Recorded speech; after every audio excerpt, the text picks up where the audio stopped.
Okay, it's 10:02. Folks are still filtering in, but we'll get the session started with some housekeeping and then introduce our panelists for today. Thank you everyone for joining us at this earlier time, a little different than our last weeks. We have folks from all over the globe in Washington, D.C. and Argentina and China. So to accommodate everyone, we're starting the session a little bit early today. I'll go over a little bit of housekeeping, some kind of questions I've had from students over the last week or so. And first I want to remind everyone about the peer-reviewed seminar presentation coming up. So what this is you can read all about the details here. What this essentially is, it's a video presentation about what you've taken away from the course, and that's due at the end of the course on November 17th. It is optional, like everything in this course is optional. But if you choose to do it, it's a really good exercise. It's a really good chance to reflect on what you've learned in this course. And also it's a good chance to be able to see some of your peers and their work, because what this is, it's a peer-reviewed presentation. So once you submit your video, you're given 3 videos that you then grade based on a rubric. So you watch those presentations and give your colleagues feedback, essentially. So if you are interested in doing this, I encourage you to read the instructions and just email if anything is unclear. Second reminder is that, again, at the end of the course, we have our final exam. This final exam is open for everyone, and it is free to take.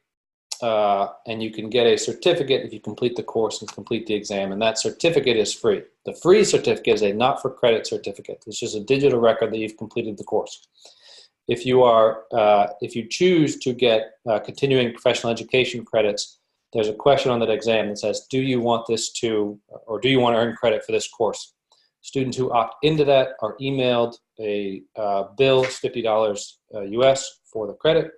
And they pay that, and then their certificate is upgraded. It gets a designation on it that says that it's a 4-credit certificate. So that's the difference between the 2 certificates.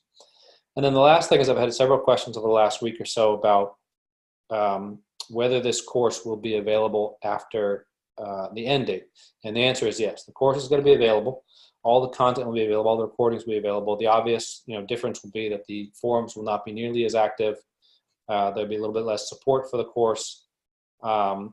And there won't be a chance anymore to receive credit for the exam. So all the content, however, will be available, and folks are welcome to review it after the course is done. We usually keep these open for a while. We don't have a timeline, but a year or so, the course will be open and available.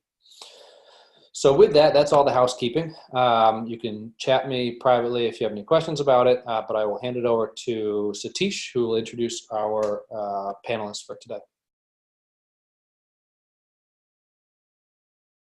You're muted, Satish.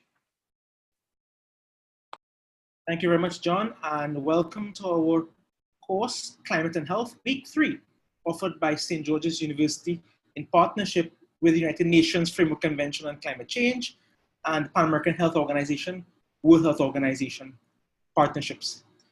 For Week 3, we consider this week to be the bridge between the problem and the solution.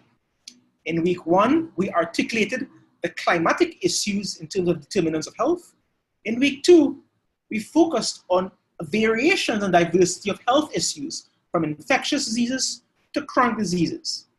Now in Week 3, we will begin to explore policies, practices that are in existence, that are proposed with regards to mitigating the effects of climate change, building resilience. And this will occur at a 3-layer approach, at a global approach, at a national or country approach, as well as a local or city approach. And with us today, we have 3 very distinguished colleagues, indeed, from different parts of the world, and they will be joining us in terms of sharing with us the current and the latest practices and policies that are outlined for the issues of climate change. We have with us Dr. Daniel Buss. He's an advisor to the Pan-American Health Organization and the World Health Organization for the Americas. And his areas particularly focus on the 3 Rio Conventions, which are facilitated by the United Nations Framework Convention on Climate Change, biological diversity, and combating desertification from the United Nations. These are initiatives as part of the Sustainable Development Goals 2030 agenda. So Dr. Bosso is bringing that global perspective to us as well. We have with us as well Thiago Hérick. He is a technical officer at the World Health Organization, and his area is to focus on issues of urban health and urban mobility related issues. His main tasks involve technical support and guidance for cities and countries on the issues of urban health, and certainly bringing the issues of policies at that local and regional sector level towards addressing and responding to the climate issues. And also we have Francesco Chesini, an environmentalist, focusing on climate change and health, also with emphasis on solid waste and wastewater. Francesco hails from the Ministry of Health of the nation in Argentina, and also has current and previous affiliations with the Buenos Aires universities and the Metropolitan University for Education and Work. So we certainly have the leaders, the key players in this area of policies and practices in response to climate change. So we'll begin our panel discussion today with Dr. Daniel Buss. Daniel, over to you.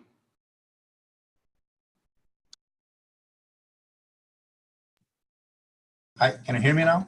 There you are, yep, here you are.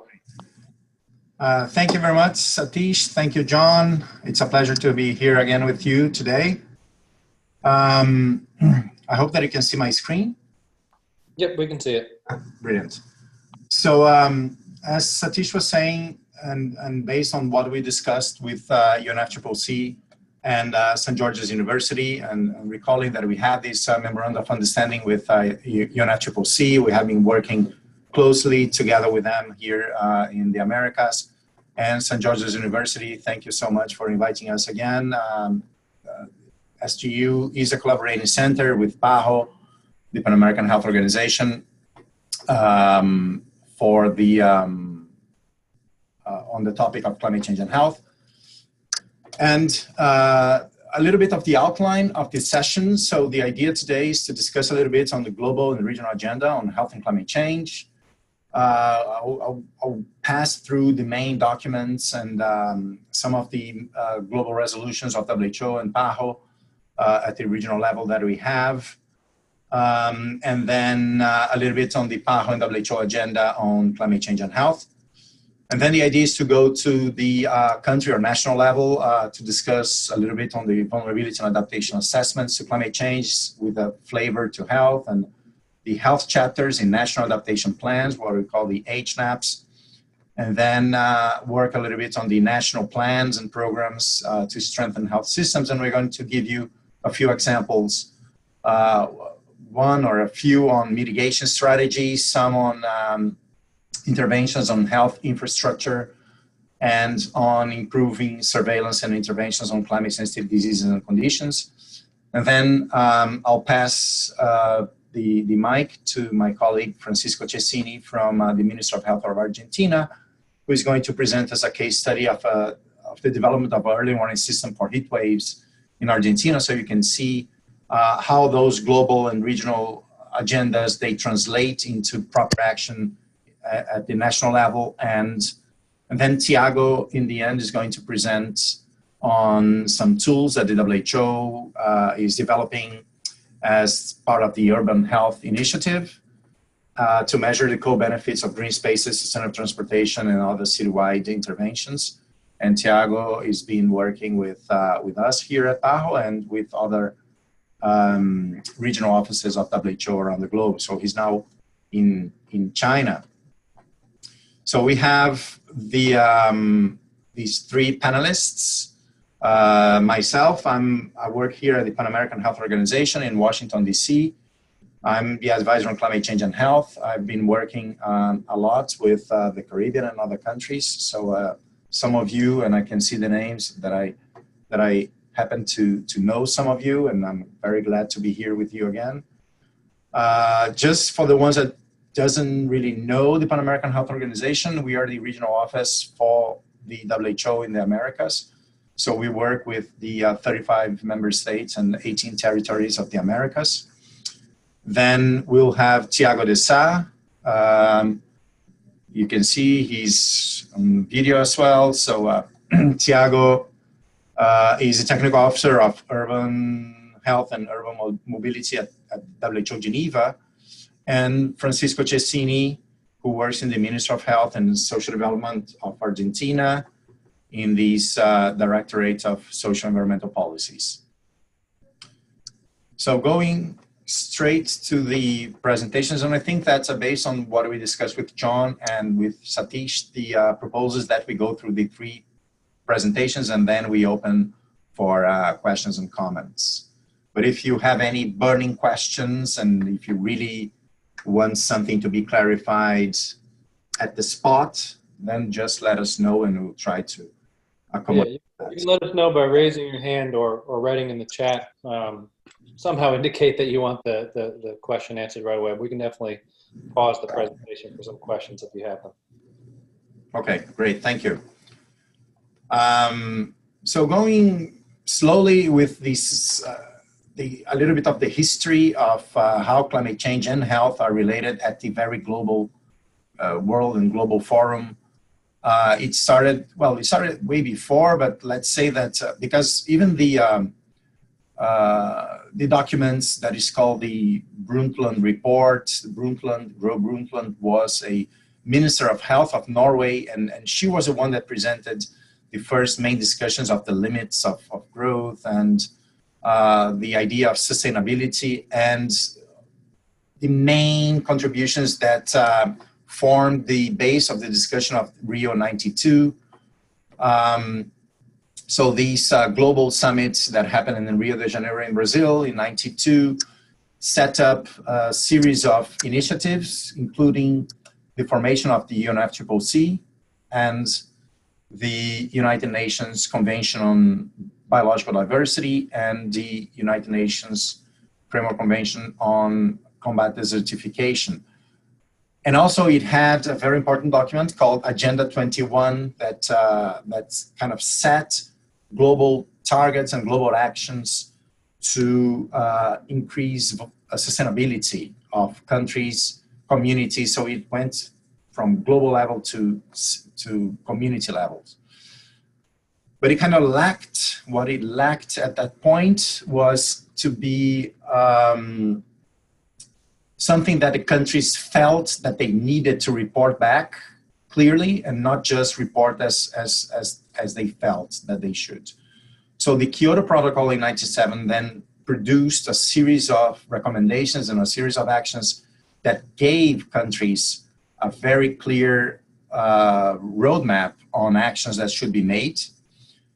And then, of course, that in 2015, so we jump like 18 years, and then we go to Paris Agreement in 2015 at the COP21 in Paris, the Sustainable Development Goals, and the United Nations World Conference on Disaster Risk Reduction, that is called as the Sendai Framework for Disaster Risk Reduction. And those 3 now form kind of the basic documents and processes that are guiding activities around climate change. And they have a very strong health component in all those elements. So with the SDGs, as you know, we have the SDG 3, which is focused on health, but health is widespread through most of the SDGs, and you have health determining sectors also being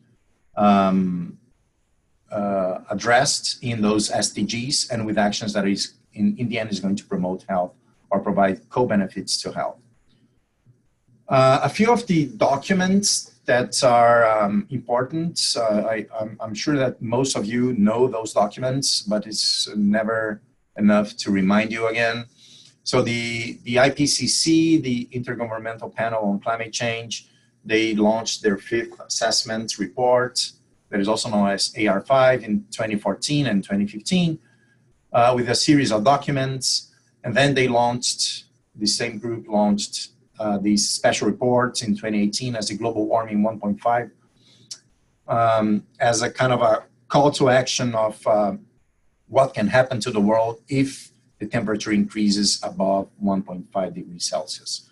This is a very important document. There's a lot of health messages in there as well, so I invite you all to read. And now it's upcoming. It's already under preparation, the IPCC 6th assessment report that is going to be launched in 2021, 2022. Excuse me. There's also the an effort by the Lancet. It's a medical journal, and since 2009, they have been dedicating special volumes of the journal for climate change and health. So the first one in 2009, they said that climate change is the biggest global health threats of the 21st century. But then soon after, they launched another special issue saying that climate change, or tackling climate change, could be the greatest global health opportunity of the 21st century. And since 2015, they have been launching, well, started in 2015, the discussion, then 2016, they started launching annual reports called the Lancet Countdown on Health and Climate Change, where they collect a number of indicators and data, including many of the ones that are provided and produced by PAHO and the WHO in Geneva. And then in just my last part on documents, resolutions, and processes. Last year, during the COP24 in Poland, the World Health Organization launched a special report on health and climate change. Here at PAHO for the Americas, we have a chapter on climate change and health of 2017. It's a multi-author chapter with information about climate change and health in the Americas, and with a general roadmap of what countries of the Americas discussed and agreed to follow. And I'm going to mention a little bit more of the other commitments that member states of the Americas have already agreed. And at the global level, we have this year in May, during the World Health Assembly, 2 resolutions and 2 documents that were discussed. The Global Strategy on Health, Environment, and Climate Change, and a plan of action on climate change and health in small island developing states. So those documents are now being kind of rediscussed at the PAHO level, at the Americas level, and also the other regional offices, where those regional offices are adapting to the specific conditions and demands from the countries in each region. But here in PAHO, we plan to have that discussion and resolution approved by next year. So this is the region that I work on, and I'm the advisor on climate change and health. And it's an incredibly complex region, one of the largest regions regarding area, and also with a lot of differences between countries and specific community conditions. And also the problems, the hazards, the climate hazards that we already are feeling, or it's expected to increase in the future. It's a little bit different depending on the region, although those things can happen all over the region themselves.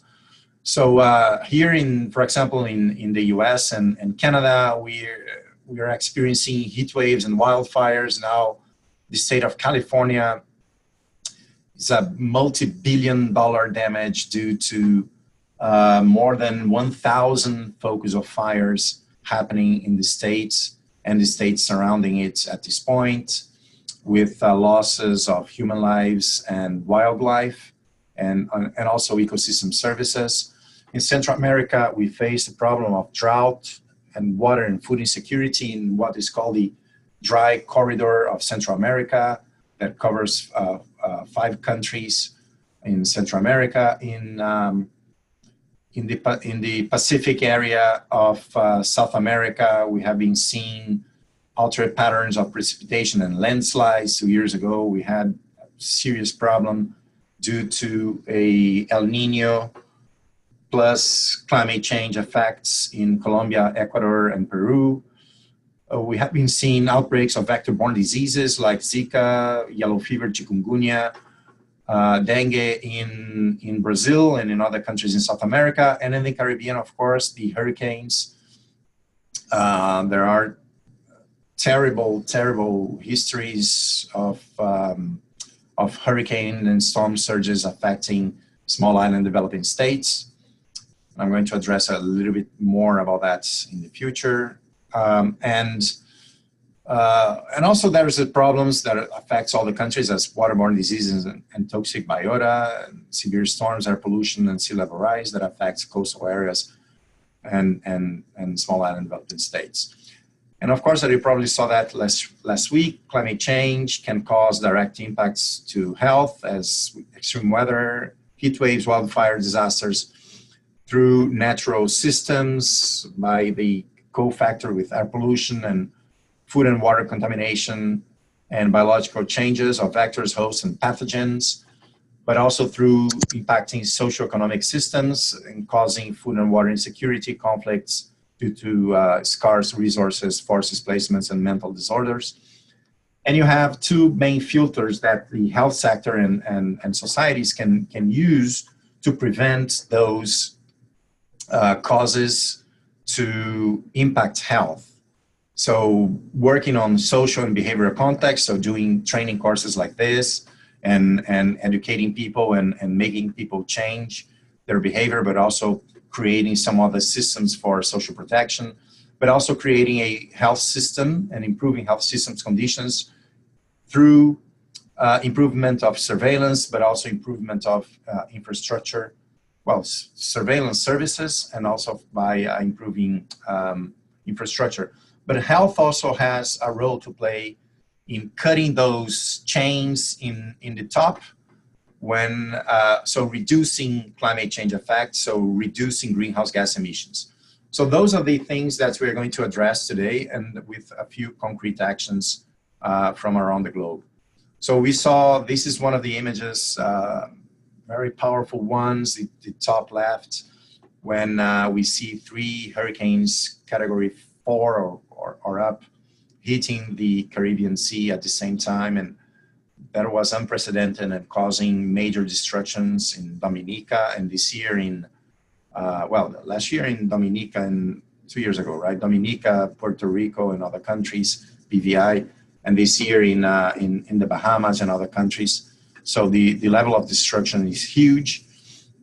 But the problems caused by climate change to health are not only when like one of those events hits one city or one country, but we see that there are kind of chronic problems that can be addressed and should be addressed by health and health determining sectors. And that's why we are going to divide a little bit our presentation in these blocks. So one, starting from the middle, the health system surveillance and healthcare.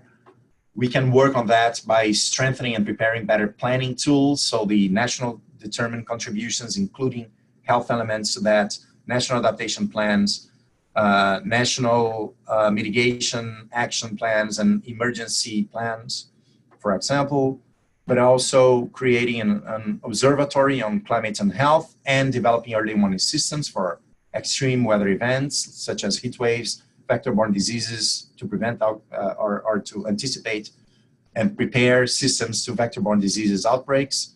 And we're going to have a presentation, a concrete presentation at the country level about that. Training, developing more training materials and capacity building, such as this training course. PAHO also has an online training course that is currently being developed in Spanish and in English.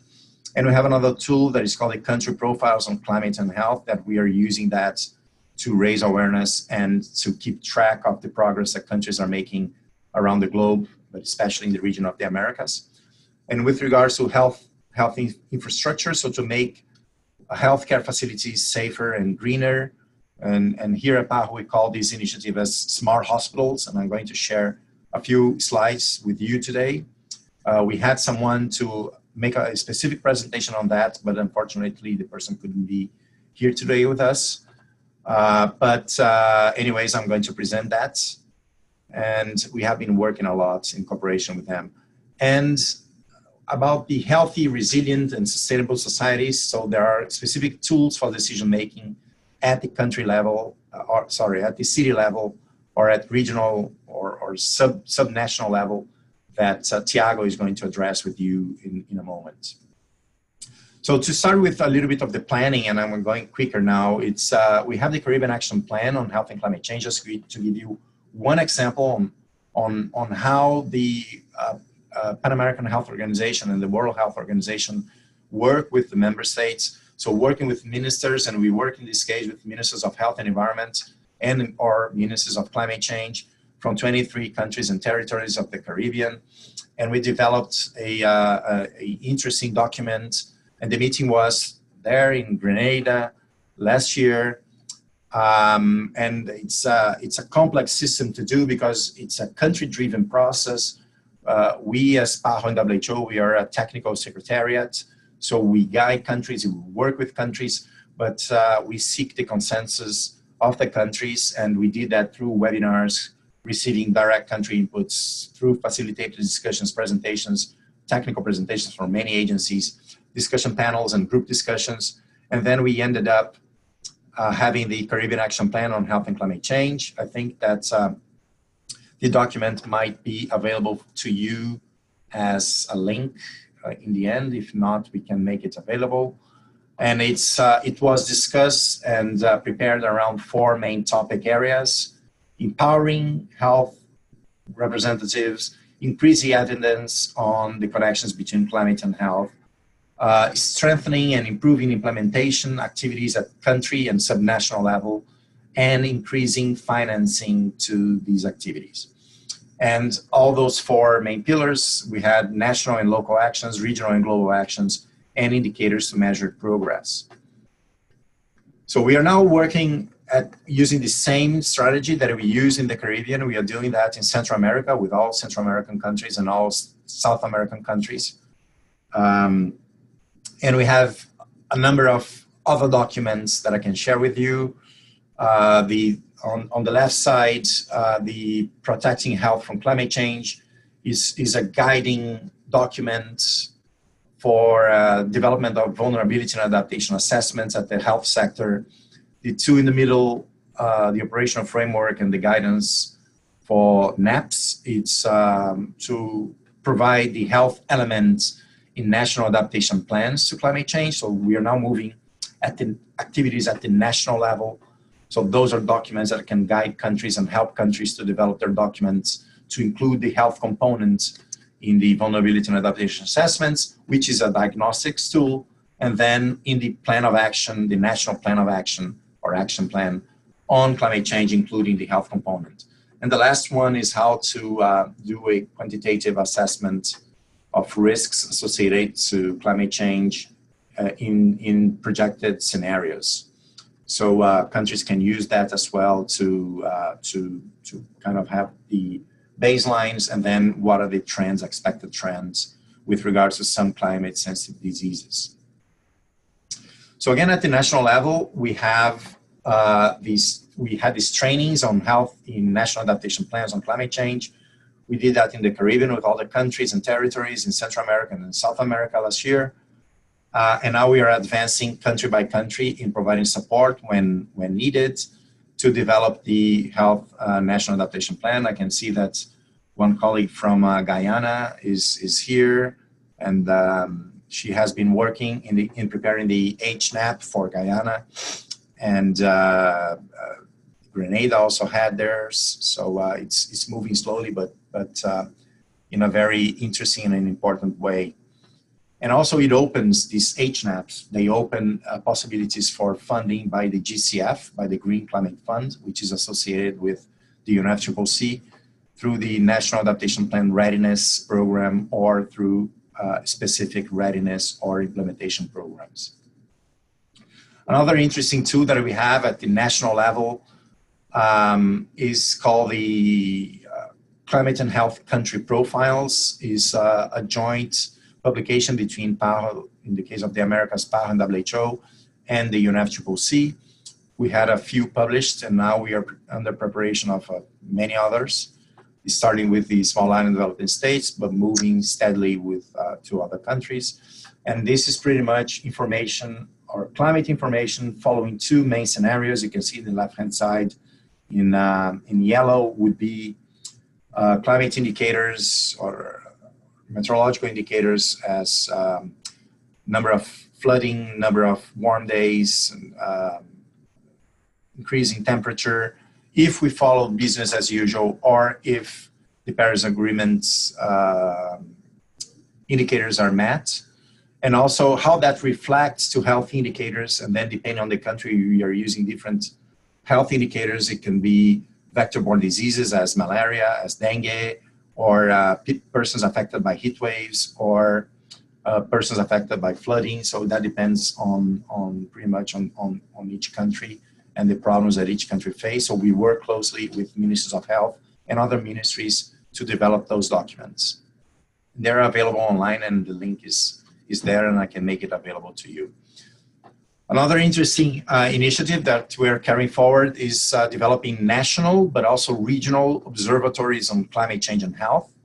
And this might seem very easy as the construct, but it's in most cases been very difficult to build, because basically environmental information is not readily available or not available in a way that can be readily used by other sectors, and the same with health indicators, and the same with climate information, and the same with social demographic information.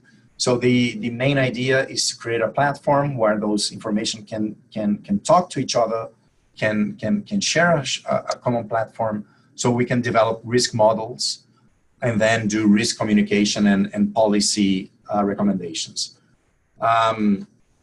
Brazil has one observatory and a collaborating center, our collaborating center in Brazil, in Rio. They are working on this, and we are now in consultation with a number of countries to expand this proposal to have national observatories, but also already aligning those national observatories with the indicators that are going to collect that are kind of common, so we can build this regional observatory on climate and health. Because as you know, mosquitoes, they don't see the territorial borders, and diseases, they can be transmitted from one country to another. So that's the importance of having regional observatories on climate change and health. And we are working on that, not only to have data collected that can allow for historic analysis or retrospective analysis, but also to do prospective analysis or future projections on a few climate-sensitive diseases. And finally, moving to the part on the climate footprint, reducing climate footprint. So on the mitigation part, health sector is a strong contributor to climate change, to greenhouse gases. So a few studies in US, UK, and Australia have shown that greenhouse gas emissions from the health sector accounts between 4 to 10% of national emissions. So that's something that the health sector needs to really take into consideration and start immediately to work on reducing greenhouse gas emissions. We might think that, how can this be? I mean, this figure can't be right, because, you know, when people think about the health sector, they think about healthcare facilities and hospitals. And it's right that hospitals are very energy intensive. They need to work 24/7. They consume a lot of energy, employ a lot of people, a lot of transportation is involved. But also, if you think about the production of vaccines, medication, transportation of patients, of resources, of products, of health commodities here and there, this is very energy intensive as well. But also because the health sector and the ministers of health, they are big buyers. So we can cut emissions from the health sector, first by measuring health sector's greenhouse gas emissions at the country level or at subnational level, and then start greening services and infrastructure, meaning reducing greenhouse gas emissions, but also not polluting that much, producing its own energy, for example, and having waste management in place, but also reducing emissions through sustainable procurement systems. So when the Ministry of Health is buying paper, furniture, or whatever, choosing better suppliers can really reduce a lot the carbon footprint of ministries of health and health services. So I'm going to talk a little bit more now about the infrastructure, because that's something that PAHO is conducting a very successful and big project in the region of the Americas now. So this is called the PAHO Smart Hospitals Initiative. Again, there's a whole team at PAHO working on this. We provide a lot of support with the environmental health and climate change connections. But it's pretty much working on revamping or retrofitting or constructing hospitals with these green and safe issues. And the reason why this project was created is because more than 67% of the hospitals in Latin America and the Caribbean are located in high-risk areas for a number of things, not only related to climate change, but also climate change is exacerbating a lot of them. So as flooding, as droughts, as sea level rise, storm surges. Like I said, hospitals represent a lot of the national budget, around 70%. So it's a lot of investment of a country. So the safety of a hospital is crucial, especially during or soon after a extreme weather event. The hospital needs to be functional at those times. And so in the Americas, most of the impacts or big impacts in hospitals are caused due to earthquakes, but also hurricanes, floods, and other health emergencies can affect health. And this is something that needs to be addressed with regards to health infrastructure. So this idea of the smart is both being safe, so having better equipment and fuel storage, good drainage, water reserve, disaster management plans, improving access to disabled persons, and providing better training for people to react quickly during the cases of emergencies, but also being green. So improving water efficiency, waste management, reducing pollution, rainwater harvesting, efficient lighting and cooling, improving indoor air quality for workers and patients, and also creating alternative power to with renewable energy to reduce the need to use energy from elsewhere. So first thing that happens when a extreme weather event hits a town is that there is a power outage. So the hospital, by having the solar panels, for example, or generators, it helps the resiliency of the hospital to keep running. But also sustainability indices such as reduced downtime of patients and resilience structure, reducing operational costs, improving safety, and having patients and staff satisfied with the services.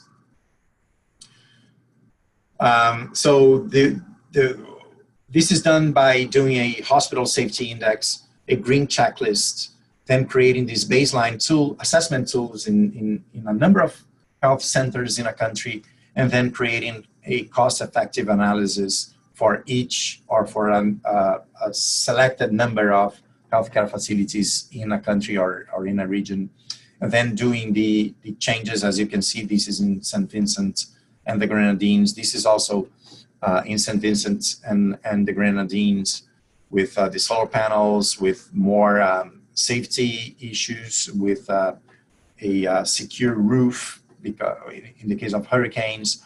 So analyses are being done now in many countries in the Caribbean, and a lot of people is being trained, and we are underway of half the facilities that is planned to be retrofitted now.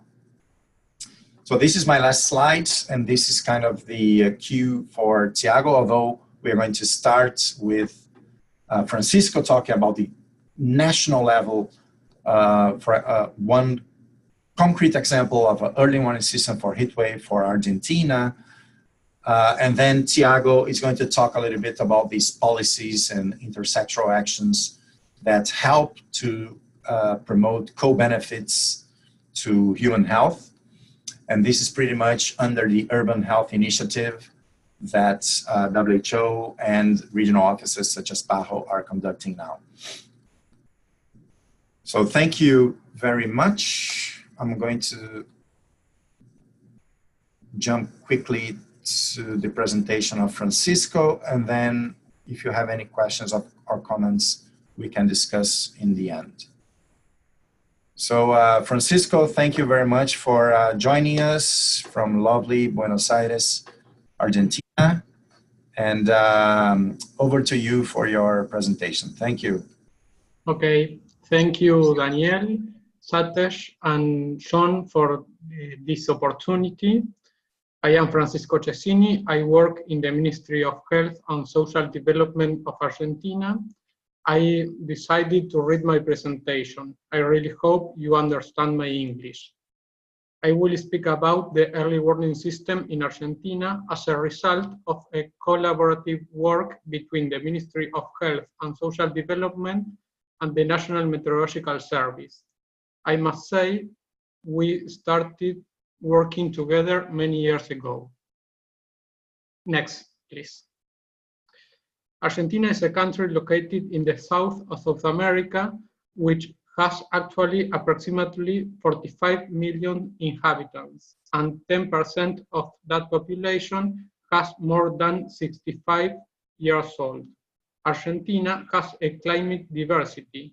You can see at the right two maps of Argentina, annual mean temperature and annual mean rainfall.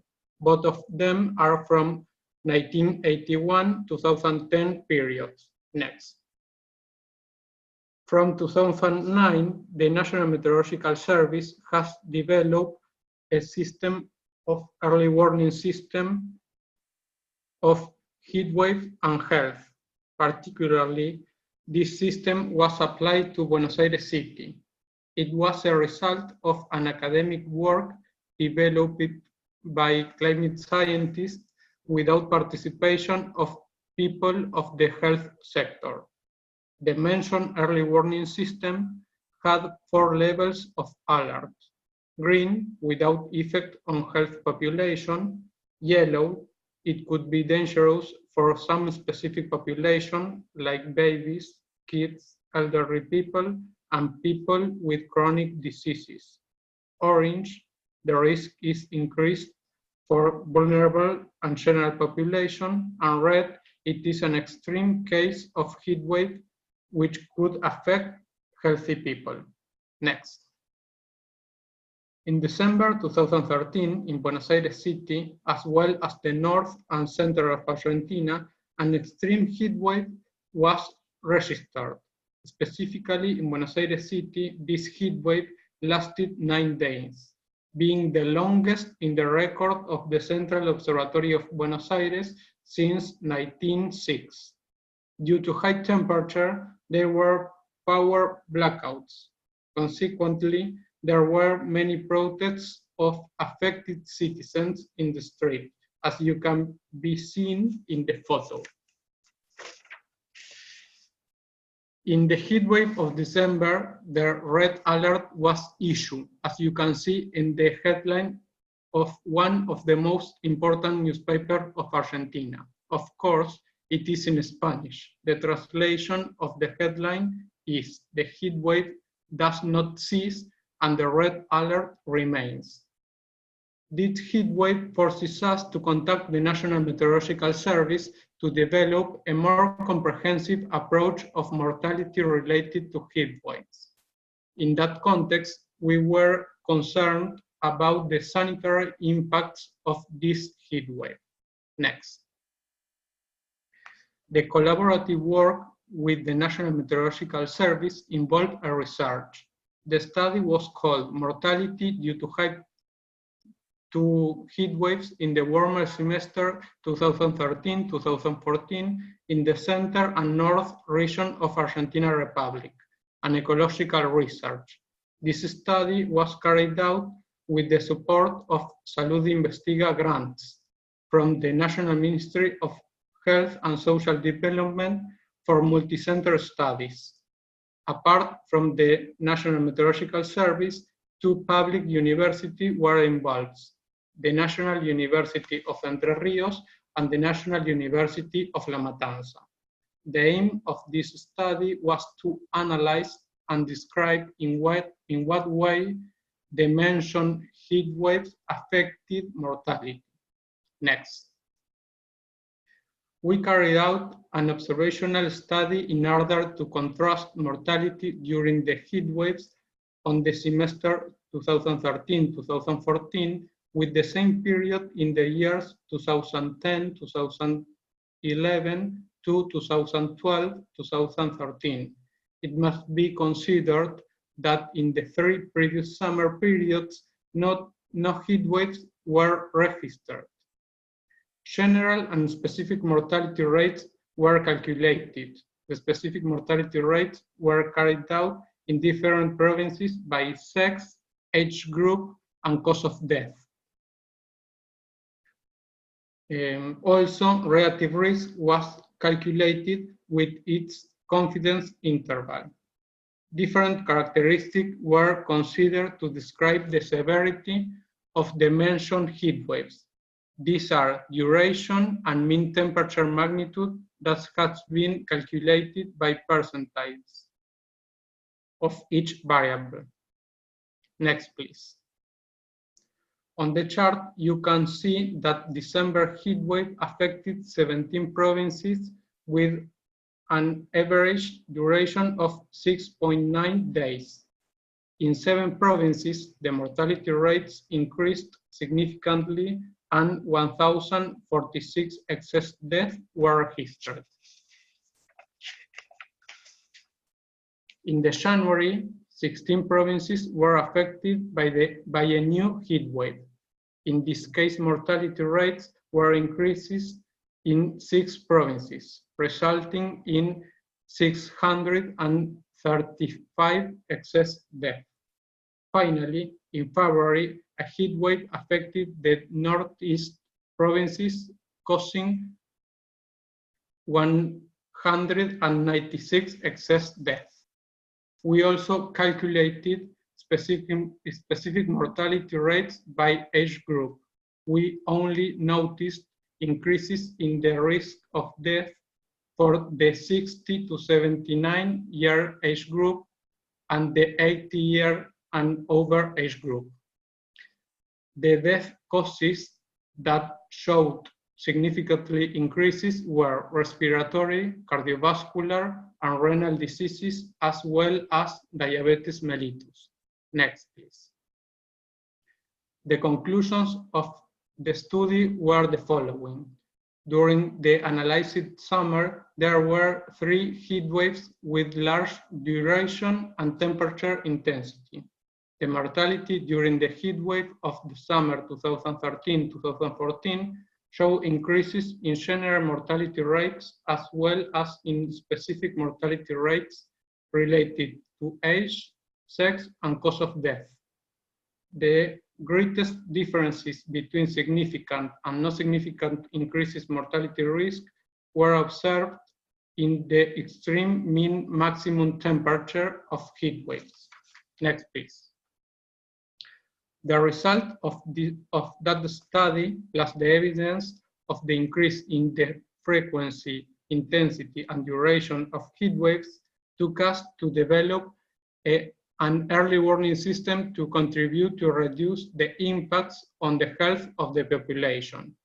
Once the study was finished, the research findings were submitted to the authorities of the National Meteorological Service and the Ministry of Health and Social Development.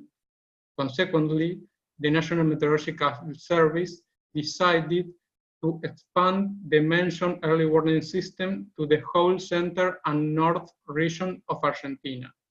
Remember that until this moment, the early warning system only applied to Buenos Aires City. Fortunately, it has been a successful experience. The early warning system was readapted. Our proposal was to create a new system with more cities and with clear and objective criteria. Next, please. This is an example of how the current early warning system appears on the website of the National Meteorological Service. Each point in the map represents a meteorological station. The print screen was taken the 18th February 2018.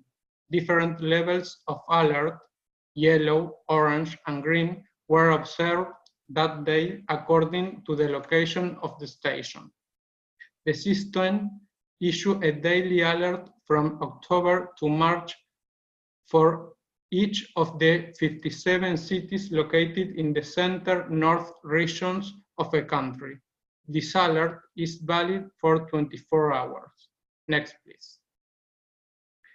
The Heatwave early warning system is designed to reduce the avoidable human health consequences of heatwave through timely notification of prevention measures to population.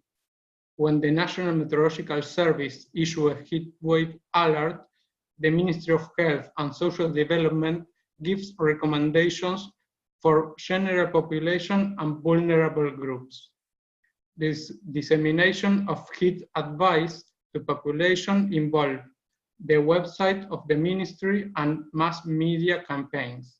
You can see these recommendations in the slide. Some of them are: drink water over the course of the day, eat fresh meals such as fruits and vegetables, avoid alcohol or very sweet drinks and warm infusions, protect yourself from direct sun.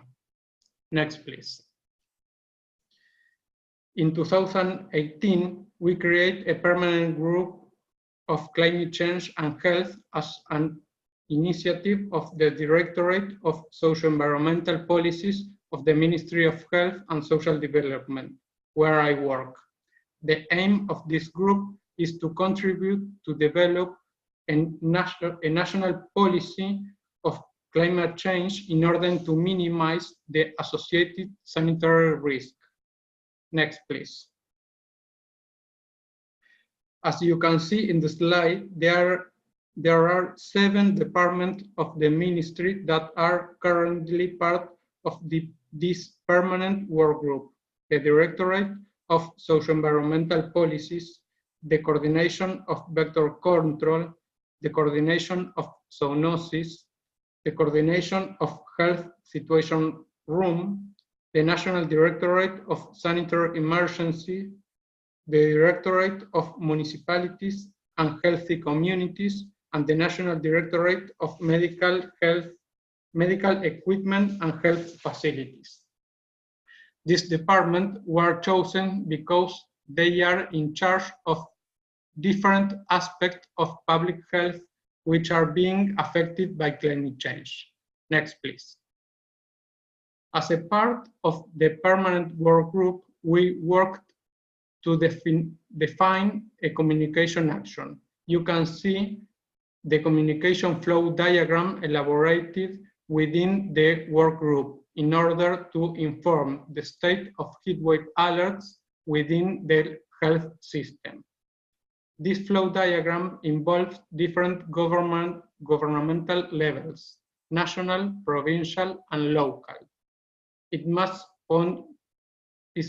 be pointed out that Argentina has a federal system in which the public health sector depends directly from provinces, not from the national ministry. In general, primary health care depends from the local level, while provincial level is in charge of hospital attention. The national ministry is the rallying agency that establishes health public policies that must be applied in the subnational levels. We decided not to develop a new specific structure for the communication of the state of heatwave alerts. On the contrary, we intended to use the existing communication structure between national departments and their provincial counterparts. Next, please. The future action we are considering are disseminate the early warning system to the provincial counterparts, elaborate recommendations for implementing action in primary health care and hospital care for each level of the alert, and document and assess the process. Next, please. Thank you for your attention. Thanks a lot, Francisco. This is a good example on how the national level ministries of health are working and collaborating with other sectors, which is, again, like I said, it sounds incredibly easy thing to do, but in the end, we know that it's a super important task and difficult task to do. So now we can pass, if Thiago is still there and not asleep, because I don't see him online. He's on, yeah. He's on? Yes. Thiago. Look right now, I think he's muted. Look for the microphone icon, Thiago, to unmute. Okay. You are. Yep, I'm here. Can you see me? yes. Okay, I thought you were asleep because it's like midnight in China. Sharp. Exactly. So thanks a lot for being with us and for joining us today. So and Thiago is going to present a little bit about the World Health Organization's some tools at the city level to measure the co-benefits of intersectoral interventions. So thank you, Thiago, and over to you. Thank you, Daniel.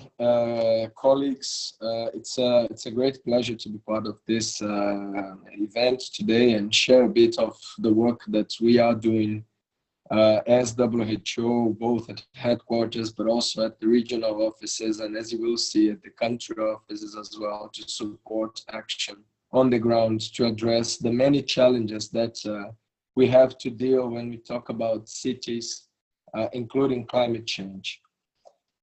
Next, please.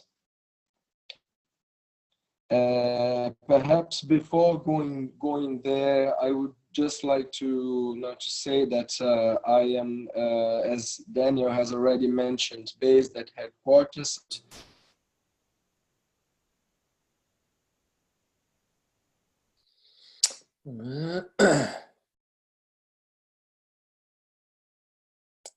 No one else is hearing Thiago either, right? Okay. I'll give him a second, see if it comes back, but let's kill this video. Thiago, can you hear us right now? Your audio is not coming through.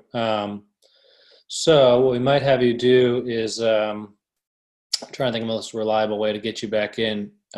If you leave, are you able to rejoin? Do you think the firewall will let you? I don't think that he's. Say it again, Daniel. I don't think that he's hearing you. I'll chat him then.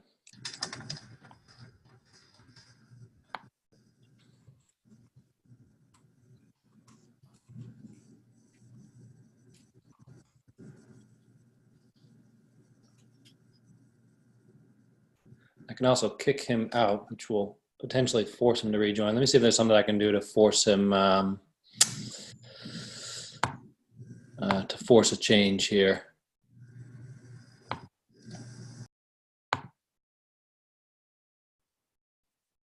I'm gonna mute him and then unmute.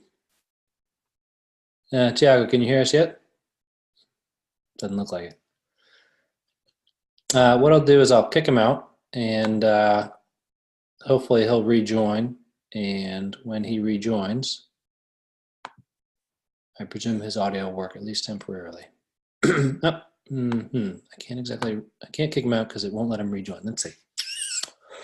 Put him in the waiting room. And if I admit him again. Hey, Thiago, can you hear us now? No.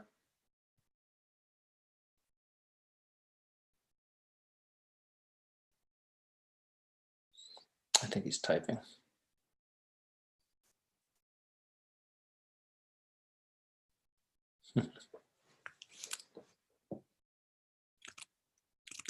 While we're sorting this, the last thing I'll do is I'll email him and ask him to leave and rejoin. And then go for some questions. And if we have a question in chat, maybe we can. Yeah, we do have a question queued up in the chat. So I'm just going to send this email out and then we'll move on to that question for a second. And hopefully by the time we're done with that, he comes back in.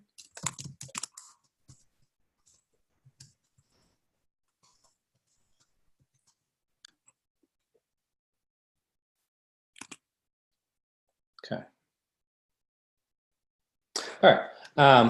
So while he gets that sorted out, we do have a question, and the question is for Francisco. So Francisco, I think you're still there. Question, no.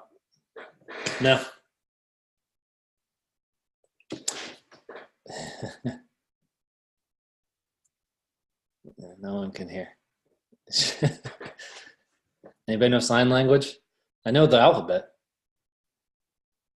All right. I'm gonna send this question over to you, Francisco. The question comes from Jan, and it was about your presentation. The question was, are off-grid CHP, combined heat and power, standalone facilities that are not affected by power outages being increasingly used for hospitals? Thank you. I think some hospitals have power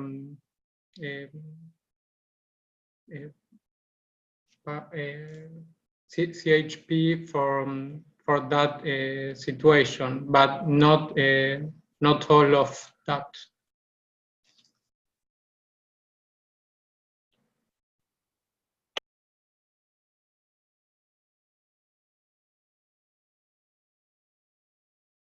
Oh, sorry, I was muted there. And so a bit irregular, but we're gonna open up the Q&A right now based on Francisco and based on Daniel's presentation so far, and we assume Thiago will be able to get back in.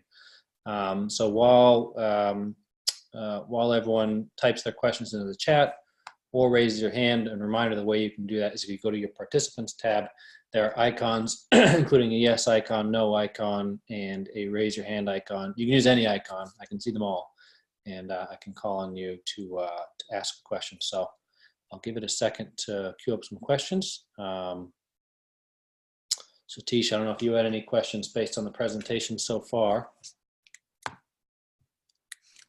Definitely have a couple queries along. My query is from Daniel. And thus far, from a global perspective, collectively, for the most part, countries, regions have progressed on responses towards climate change for several decades now. And we are continuing to do so through different conventions and treaties. In fact, next month, you guys are meeting again for another update on the conference of the parties as well.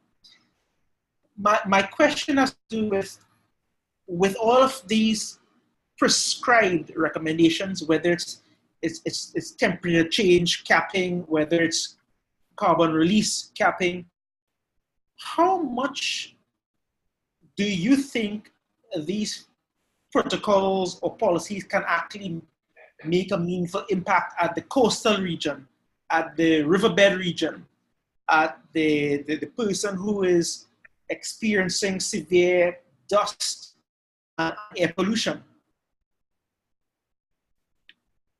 That's my question. Yeah, no, thank you. Like you already flagged, I mean, those very high-level global discussions are there to kind of create these general umbrellas of commitments. But the solutions, mostly they will come at country or even subnational levels, right? So I'm just watching Thiago because I think that he's trying to read. I think I can now hear you. Yeah, no, and I can hear you too. That's why I was saying, great. So let me just answer this, and then we'll pass the ball to Thiago. Sure. So one of the interesting things that we've seen, especially here in the U.S., is that once at the national level, the country is proposing to withdraw from Paris Agreement, for example. But then you see a very strong reaction from states and cities. So in the state of California and the state of New York, for example, they are like two countries per se, population-wise, GDP-wise. So their impacts can be tremendous. And that is creating this new governance, new global governance, where, and even putting the discussions at the United Nations in a certain balance in between these decisions made by heads of states and countries, but then kind of counterweight by the power of states, or provincial and cities. And that's why every time more and more for example, compacts of mayors like C40, there are the 96 largest megalopolis in the world. I mean, that's where most of the people live. The activities should happen at the city level with rebuilding infrastructure, doing more resilient and sustainable cities and food production and resources. So it's amazing to see how all these very large level discussions can be translated to actions very tailored to the local level. And that's exactly what we are trying to do in this session, is to show how those very large scale discussions can be translated to national levels, as one example in Argentina, where they join forces with other ministries and they seen some results with a few studies, and then they decided to go ahead turning those papers into policies. And also how Thiago is going to present a little bit on the tools and the ideas of how information about climate change and health can be tailored to the local level to solve the problems locally and to be more effective in promoting health where the population live. And so those discussions at a very high level, they continue to be important, they continue to be necessary. But what we are seeing is kind of this is shifting little by little when states, provinces, and cities are taking the stage and being up for most of the changes. So Thiago, maybe I'll pass the ball to you again in China and see if we can continue. Excellent. And if I may just... Before you start, if you could try to kill your video, if we have a bandwidth issue, that might help. We'll hear your audio. Just stop the video and just let audio only. Right. Okay, let's see if that... Well, I'm a bit afraid of changing with the system again, but let's see if that helps. Okay. Can you still hear me? Yeah, we can still hear you. Okay, excellent. Perhaps while we set up the slides, may I just add to what Daniel has just mentioned as regards to the links between the local action and these global major developments. Just two very quick, concrete examples on the importance of these links and how we can really make it happen on the ground. Now, last month, we had our Director General, Dr. Tedros, joining the London Air Pollution Summit, led by Mayor Sadiq Khan from the Greater London Authority. And in that meeting, London announced that they will commit to achieving WHO air quality values by 2030. And that, of course, has an immense repercussion for climate action as well, because we know that the largest emitters for air pollution are also the largest emitters for greenhouse gases. And air pollution itself, through the short-lived climate pollutants, do have an impact, an immediate, a much more proximal impact on health and, of course, on climate change as well.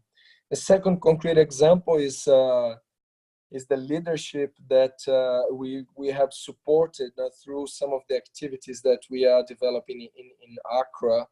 And it was very interesting to see how how all that work on the ground helped to build the confidence and the protagonism of the municipality. And Daniel has just mentioned C40, and one of the key players within that network and within the climate and air pollution and urban health space is certainly Dr. Mohamed Ajay Sowa, which is the mayor of Accra, which has been instrumental in moving this agenda and pushing this agenda for cleaner air and better climate through urban interventions. And you will see his picture and some of his actions in my presentation. As I was saying, and I don't know how much you have missed, but I can start from the beginning. Just to say that it's a pleasure to be here, and I thank you all for inviting me. I am with WHO headquarters, as Daniel has mentioned, under the Department of Environment, Health and Climate Change, with the Urban Health and Air Pollution team, and I am very much involved in the urban health and sustainable mobility portfolio. The reason, of course, we tap into this discussion on the local action has very much to do with the fact that our future is urban. It's no surprise for those attending this workshop. The cities are growing fast, particularly in Asia and Africa these days. Now, Latin America has already passed that massive and rapid and unplanned a moment of urbanization over the past decades, and of course Europe and US and Australia have a more smoother trajectory, but the reality is that by 2050 we expect to have 70% of the humanity living in urban areas, which are not only the major emitters of greenhouse gases, about 70% coming from cities, but also large consumers of energy and major producers of waste, all very much linked to health and climate outcomes, despite the fact that they occupy a tiny fraction of the globe's land. Next, please. Of course, WHO has been very much interested and involved and engaged in this process of articulating how health can serve as the pulse of the new urban agenda, can serve not only as a motivator and as an outcome of the transformations needed in urban environments for us to shape the cities of the 21st century, but also as an input. Now, what is the role that the health sector can play to transform the cities that we have today? One aspect, it is certainly, next please, to place health at the heart, at the center of urban development. And this is something that WHO has been doing for many years now, and urban health has been a priority for the organization, given its potential to act as a cross-cutting element to address simultaneously many of these challenges that we have to face today, including climate change, air pollution, but also the livability of our cities, the lack of job opportunities, and many of these aspects that all of us living in cities have to face in a daily basis, and many of the local authorities have to manage simultaneously, not necessarily with all the resources and not necessarily with the ideal time frame. So this is just some examples of work that has been done by the health sector, and of course some of the examples done by WHO. I am also happy to share these documents for those interested. Next, please. Of course, one very important aspect when it comes to the links between health and urban sectorial policies and also national policies, evidently, is to build the concrete evidence, the hard numbers. We do know that ethical principles should guide our decisions, and that ultimately we want to achieve health for all. But it's also true that having some hard numbers on the health impacts of the policies or the costs of doing nothing or costs of inaction, helps to build the case and to strengthen the case for action in key sectors. And again, this is not something new. WHO has been working for decades now on developing analytical tools to support this type of assessment. Starting the one tool that has been perhaps the most downloadable application from WHO website is AirQ, later named AirQ Plus, for assessing the impact of air pollution. And I'll go on this tool a bit later in my presentation as well. Next, please. So what are these analytical tools for? What are these softwares and applications mainly for? What is that, the WHO and many other partners in the health environment would expect from this type of application? Our main goal here is, of course, to calculate estimates on the health and economic impacts of policies and interventions that support decision makers to develop the appropriate actions to protect public health. This is the main goal for this type of work that we've been developing. Next, please. Which is, of course, guided by some principles and considerations, such as having these tools open source, evidence-based, simple and transparent, with a user-friendly interface and not data-intensive, accounting for the disparities in the availability and accessibility of data worldwide, being functional in all parts of the globe and at different planning levels. We know that we have a national, global, a subnational, a city, and a sub-city level to address. Of course, with outputs that are easy to interpret and that can support education and thinking purposes. Next, please.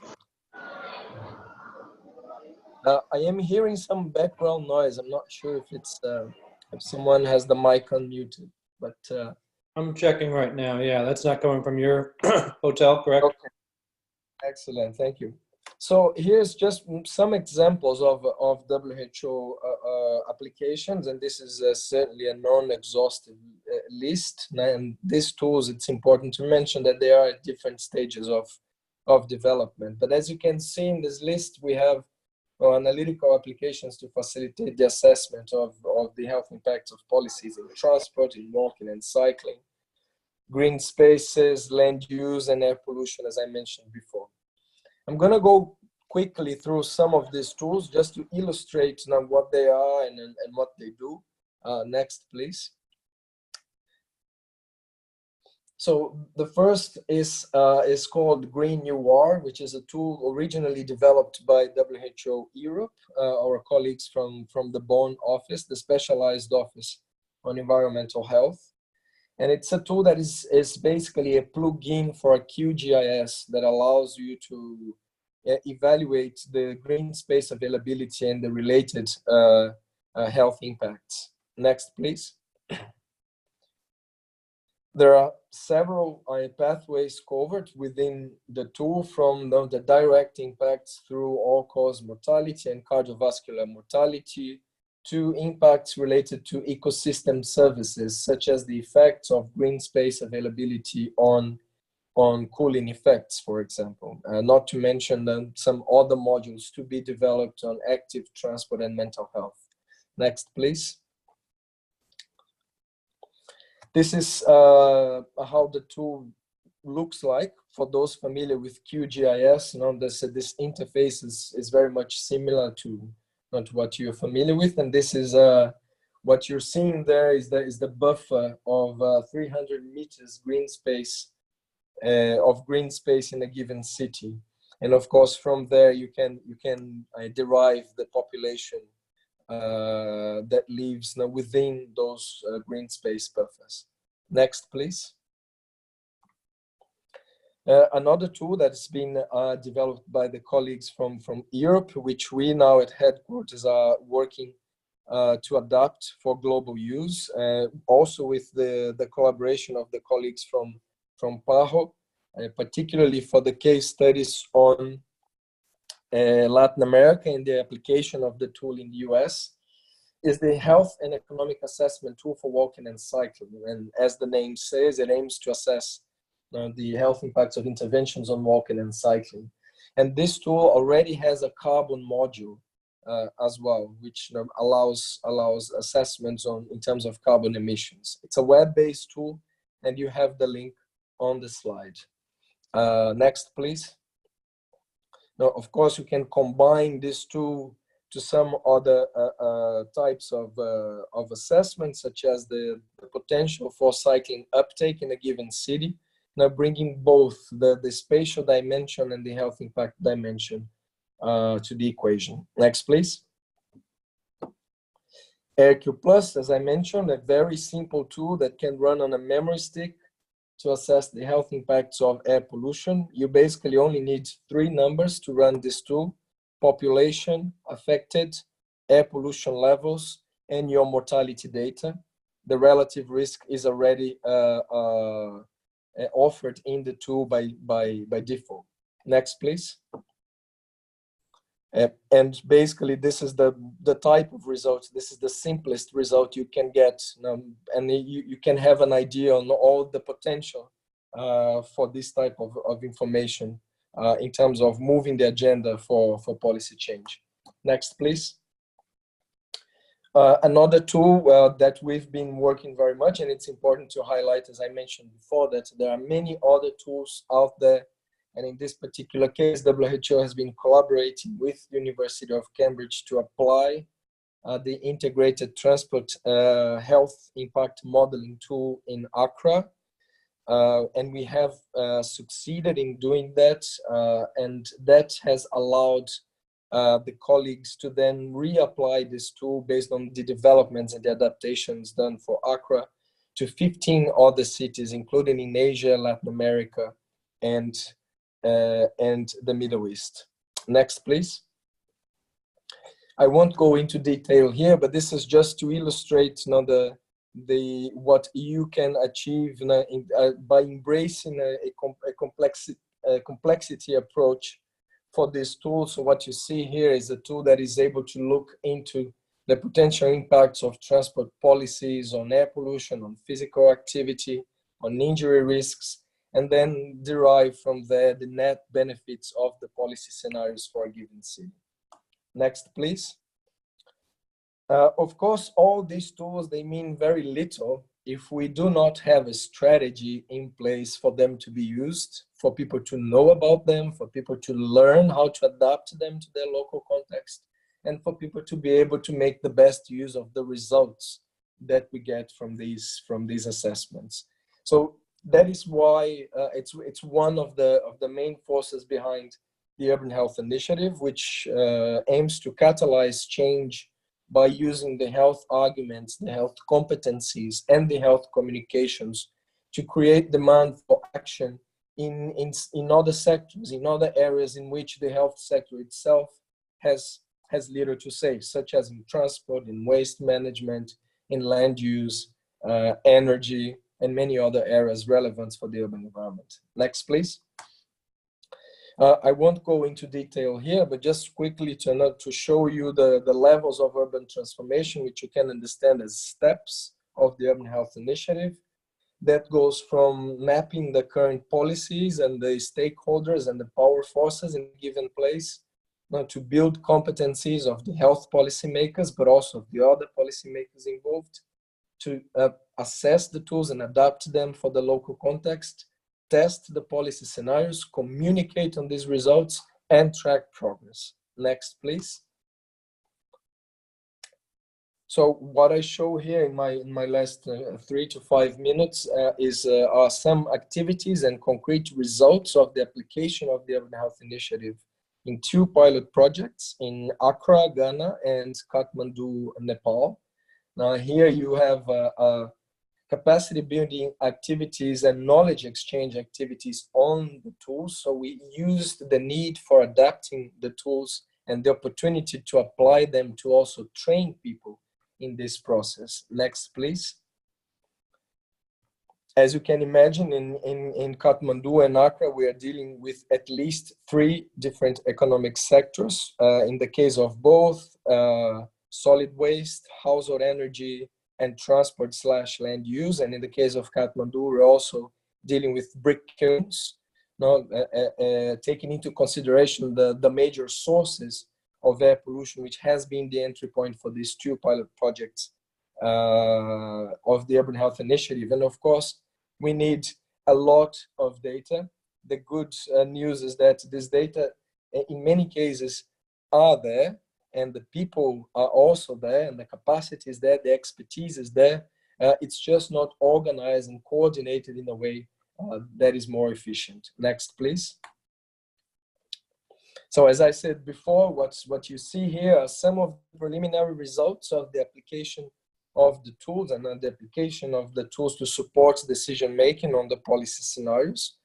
And then our mayor of Accra, Dr. Mohamed Ajay Soa, launching a local campaign based on the results of that exercise to inform the population in a tailored way, in a much simpler way, because of course there's then a need to translate these results into a communication that affects and that impacts everyone, not only policymakers.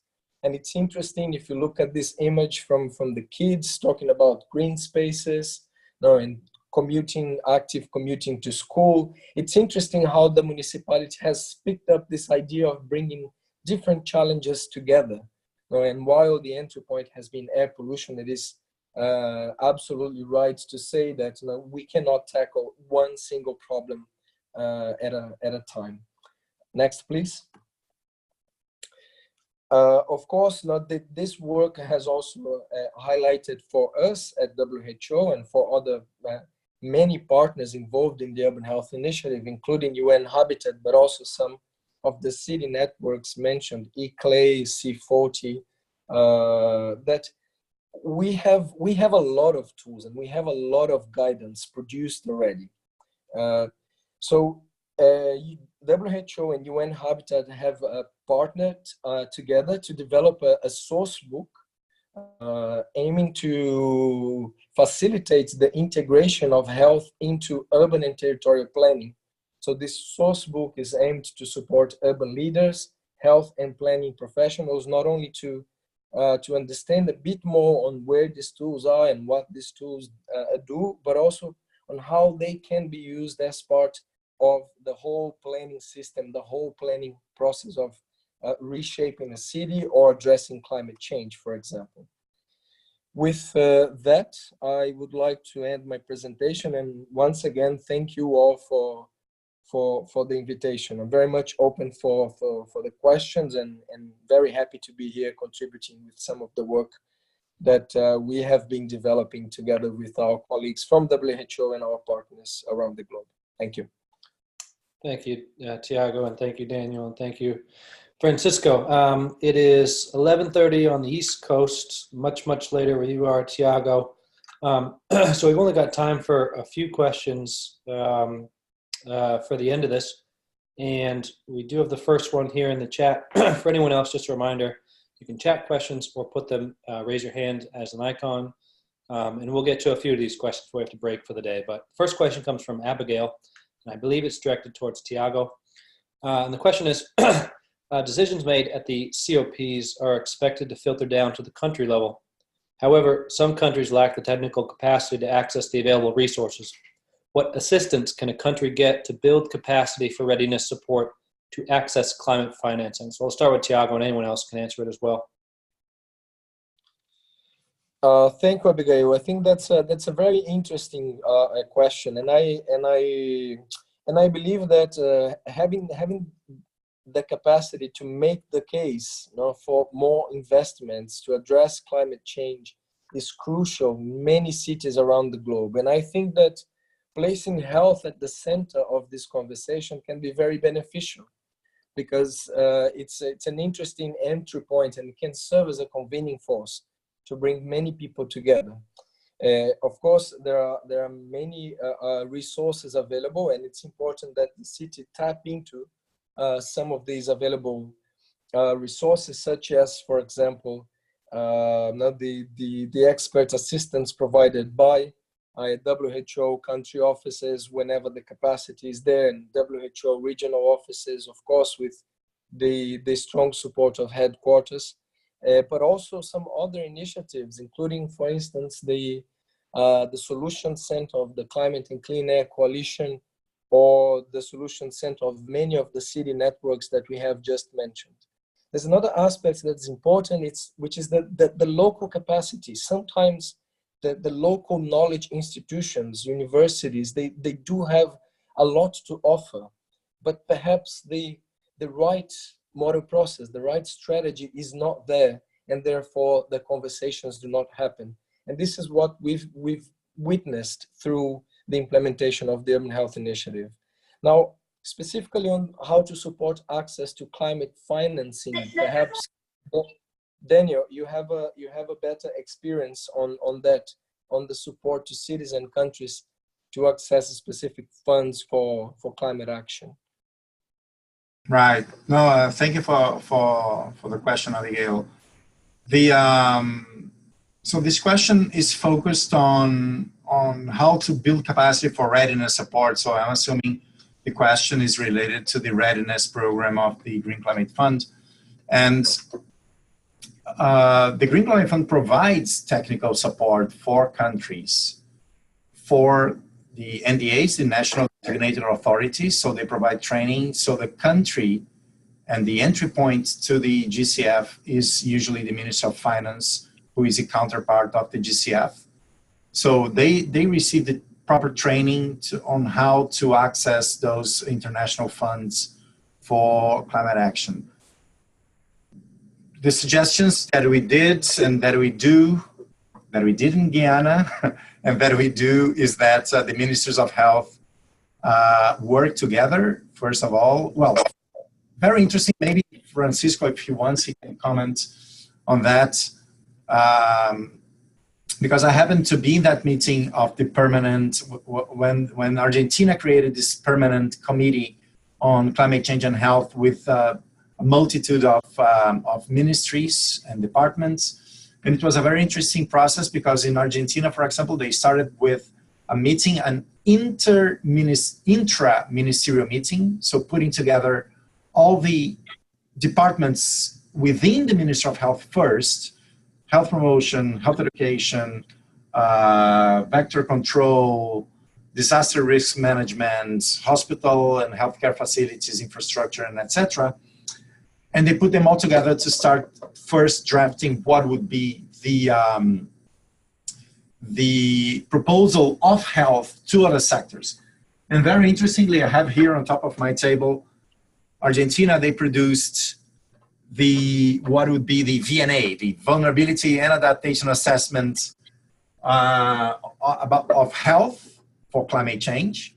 And then they became ready to go to the Interministerial Committee that is organized by the Minister of, usually the Minister of Environment, and then present concrete proposals that already the Minister of Health had already agreed and have strong data supporting it.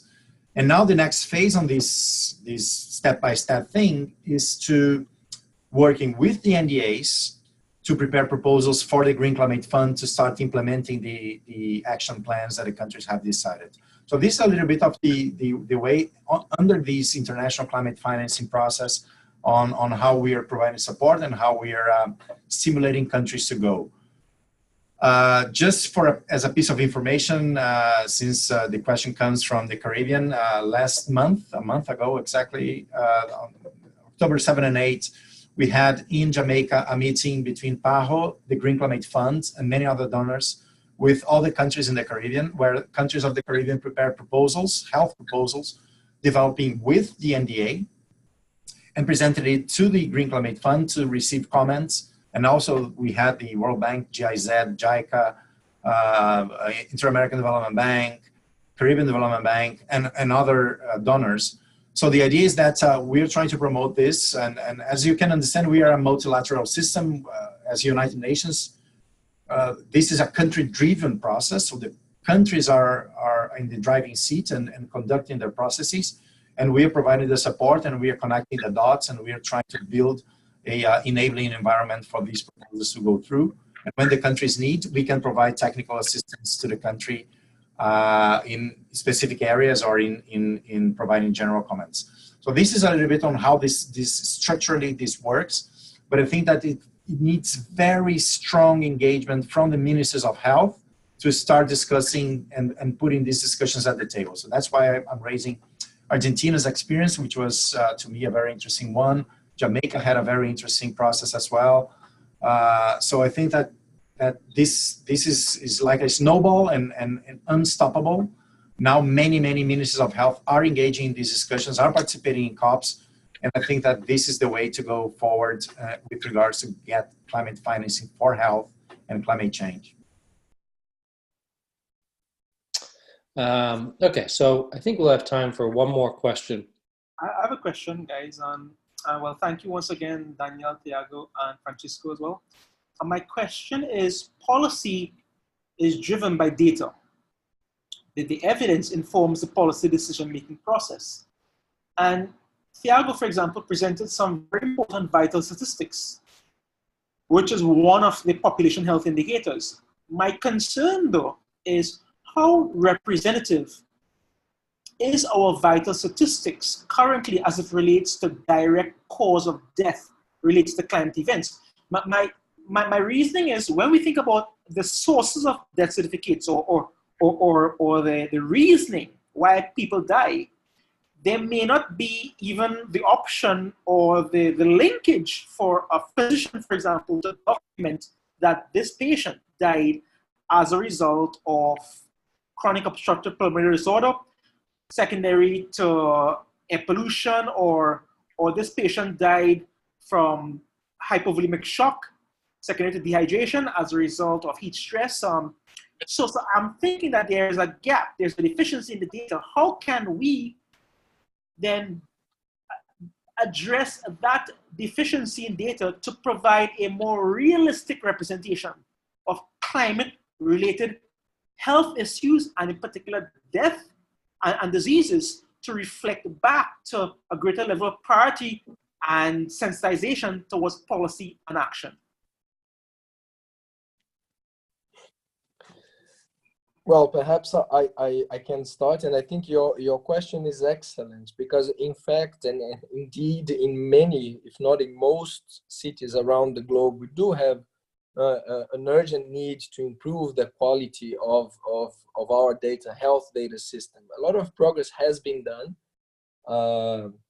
but it is fair to say that yes, we do have to improve a lot on the quality and the accessibility of the health data, as well as the data in many other sectors. Now, having said that, this process now that we are proposing is also an opportunity to discuss those gaps collectively. And I think that that's the beauty about bringing people together, towards a common goal, using health and well-being as a framework for people to operate together. Because if the partners see the value of that, and they recognize that are things that need to improve, and sometimes not necessarily the health data. In the case of Accra, for example, they are not very advanced in terms of the air quality monitoring. Right? They don't exactly have the best quality available monitoring stations across the city to be able to accurately say what is the air pollution level. So it is a basic but very important information when we consider the health impacts of interventions in the urban environment. But because you have everyone in the same table working together, you can discuss what to do about these limitations as well. And maybe just an additional comment on what you said. I fully agree with you that evidence plays a very important role in shaping the decision-making process, but it is also true that sometimes decisions are decisively not based on evidence, and we have these repeatedly happening in many places. Perceptions play a very important role, and that is why I mentioned in my presentation that having the evidence is not enough.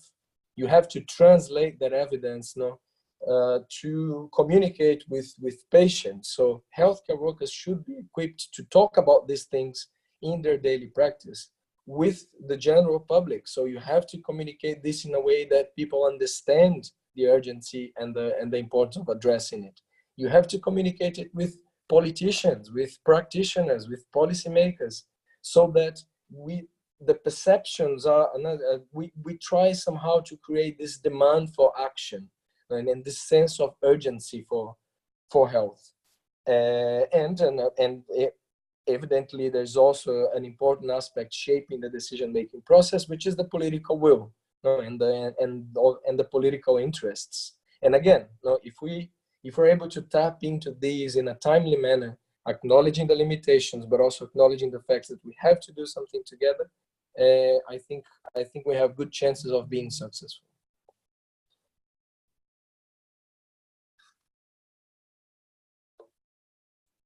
Okay. So if no one wants to add to that, I will. I will. We have a few more questions in the chat. I think Thiago might have to leave, but I think we might be able to get to one more, and I'll try to combine two so we can get to as many people as possible.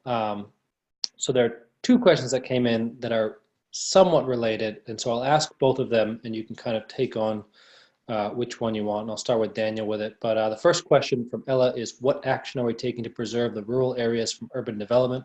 The second question comes from Teresia, and it says, how do we balance development and preservation of our ecosystems? For instance, hotel development versus mangrove conservation. And again, I'll start with Daniel for that. Right. I would pass this question to Thiago. I'd love to hear his opinion about the urban and rural areas. And as I pass the ball to him, I'm already answering a few questions that I think it's very important that I'm answering in the chat so we don't miss it. But in case that I have the chance, I can return it to discuss.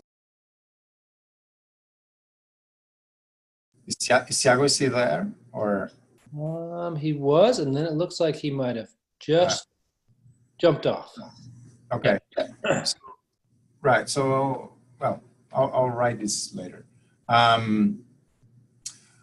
Taking to preserve the rural areas from urban development.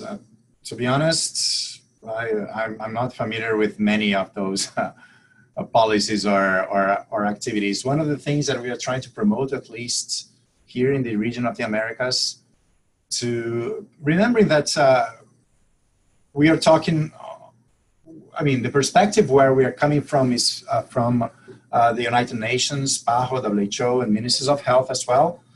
And this is pretty much a larger discussion on land use and that includes also tourism and agriculture. But one of the things that we are trying to promote here, and we are pushing in this region to promote, is agroforestry systems.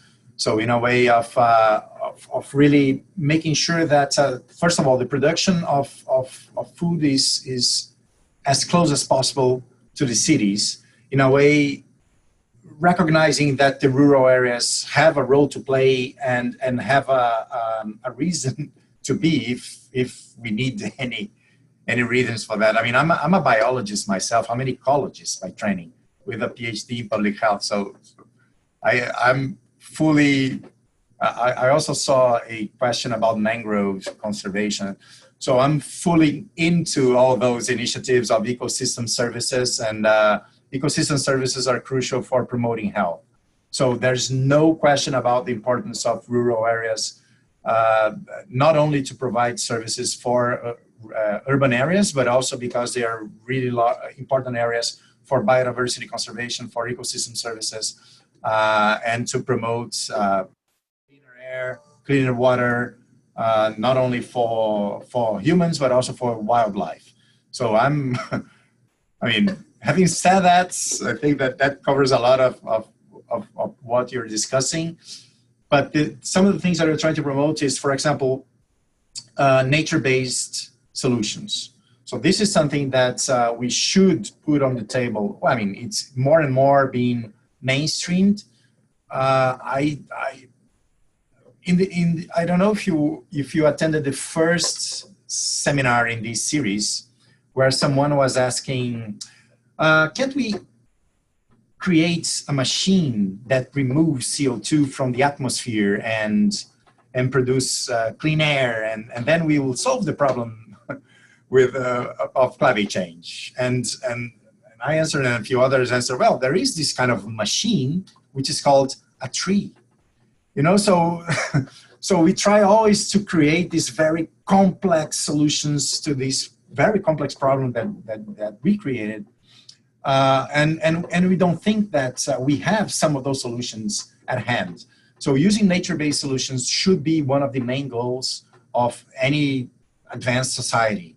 And integrating rural area with the urban area is one of the crucial things that we need to do, not only to make sure that people who have the right and should be living rural areas. I would love to move away from the city myself and live in the outskirts of Washington. But then we have the commuting time, so other things come into factor. But it's amazing how nature-based solutions can help us with such a large number of problems. And just to jump in some of the questions that I'm seeing here in the chat is that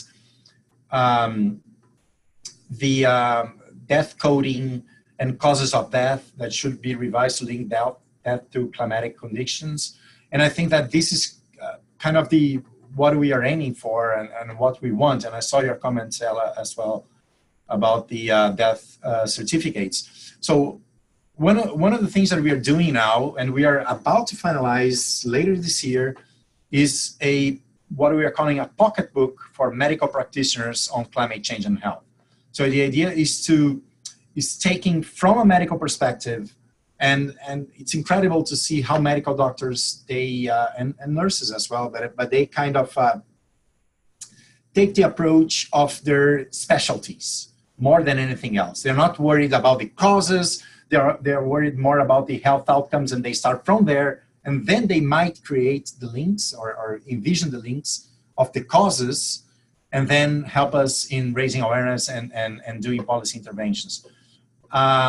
So we are doing that for each of the medical specialties. We are producing a list of climate conditions that can cause some of those symptoms and medical conditions, and then trying to create the links for the medical doctors so they are aware of the possible connections between climatic conditions and the health outcomes that they're seeing in their hospitals and medical centers.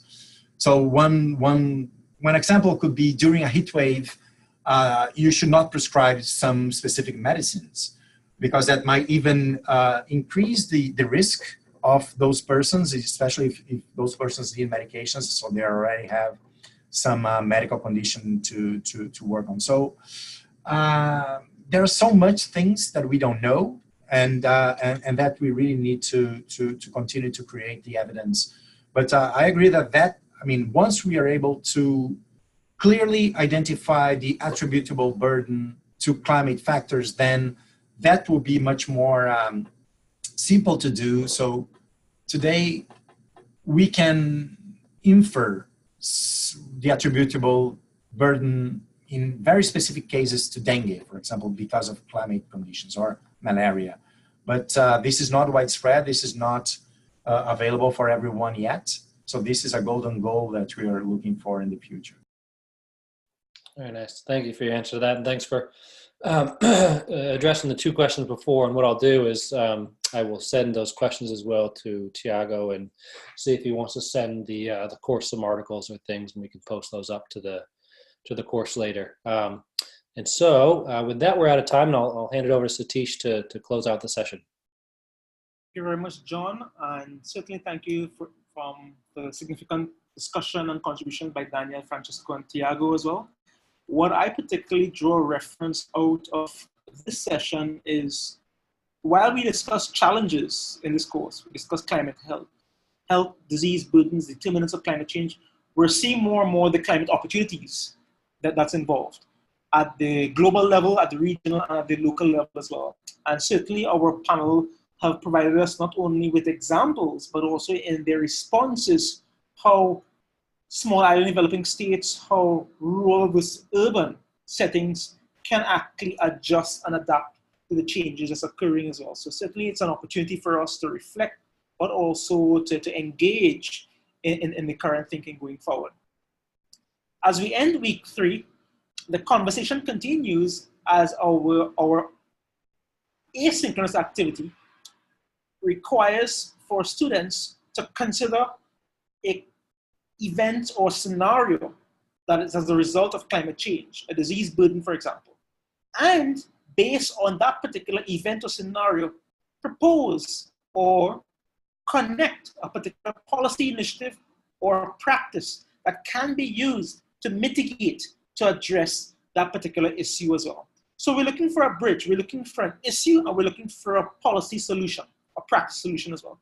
So as you reflect on today's session, feel free to join the discussion forum and consider your climate-related health issue and what policy, practice, initiative can or is being used to mitigate that particular scenario. Week 4, our final week, is on next week. And having perused some of the different themes on the issue of climate and health, we are going to conclude our course with a discussion on ethical considerations as it relates to climate and health. While we focus on climate and health being an issue directly related to climate, we must also connect the fact that a lot of these challenges are anthropogenic. It's human in nature. And with that in mind, the significant and adverse consequences we are experiencing as a result of climate change, and directly as well as indirectly due to human factors and involvement, there is a conscientious need for us to consider the ethical aspects of climate, of health, and human role and involvement as well.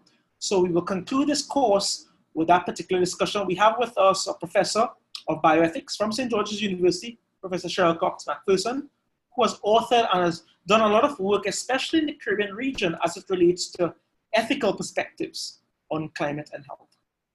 Thank you once again for our colleagues for joining. Thank each and every one of you for participating in the session, and we look forward to continuing the course by completing week 3 and also engaging in week 4. Thank you very much, guys, and all the best until week 4. Goodbye for now. Thanks, everyone. Bye. Okay, thank you very much. It has been an interesting session. Thanks, Daniel, for the invitation.